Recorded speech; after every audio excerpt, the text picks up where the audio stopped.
Superstar Shakib খানের হাত ধরে ঢাকাই সিনেমায় নাম লিখিয়েছিলেন শবনম বুবলী। এরপর তার সঙ্গে প্রেম ও পরিণয়, দুজনের সন্তানও এসেছে পৃথিবীতে। তবে সন্তান নিয়ে প্রকাশ্যে আসার পর দুজনের মধ্যে দূরত্ব তৈরি হয়। শাকিব খানের এক স্ত্রী অপু বিশ্বাসের সঙ্গেও দ্বন্দ্ব রয়েছে বুবলীর, যা বিভিন্ন সময় তাদের কথাবার্তায় প্রকাশ পেয়েছে।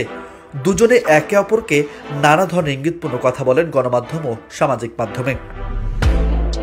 কয়েকদিন আগে এক অনুষ্ঠানে গিয়ে অপু বিশ্বাস বলেন, আমার সন্তান আবরাম খান জয় না থাকলে যে প্রসঙ্গটা সৃষ্টি হয় তাদের আমার যোগ্য বলে মনে করতাম না। এই ইন্ডাস্ট্রিতে আমার 17 বছর চলেছে, তাই তাকে আমার যোগ্য বলেই মনে করতাম না। কাকে তিনি যোগ্য মনে করছেন না তা নেটিজেনরা বুঝে নিয়েছেন। বুবলীর নাম না উল্লেখ করে এবারও ইঙ্গিতপূর্ণ কথা বলেছেন অপু। সেটা নিয়ে বুবলীর পক্ষ থেকে কোনো প্রত্যুত্তর পাওয়া যায়নি এতদিন। তবে বুবলীর সাম্প্রতিক একটি পোস্টের জবাব নিয়ে কিছু একটার ইঙ্গিত পাওয়া গেল। বৃহস্পতিবার সন্ধ্যায় 3টি ছবি প্রকাশ করে বুবলী লেখেন, in the face of nonsense silence is the best reply, যার অর্থ অবাস্তবতার সামনে নিরাপত্তাই সেরা জবাব। এতে নায়িকা বুঝিয়ে দিলেন আপাতত কথা নিয়ে যুদ্ধে জড়াতে চাইছেন না তিনি।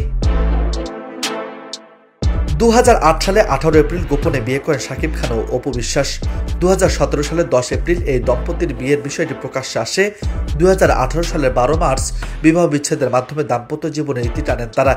এরপর 2018 সালের 20 জুলাই শবনম বুবলীকে গোপনে বিয়ে করেন শাকিব খান। এরপর শাকিবের এই সংসারও ভেঙে যায়। নিউজ ডেস্ক, বার্তা 24।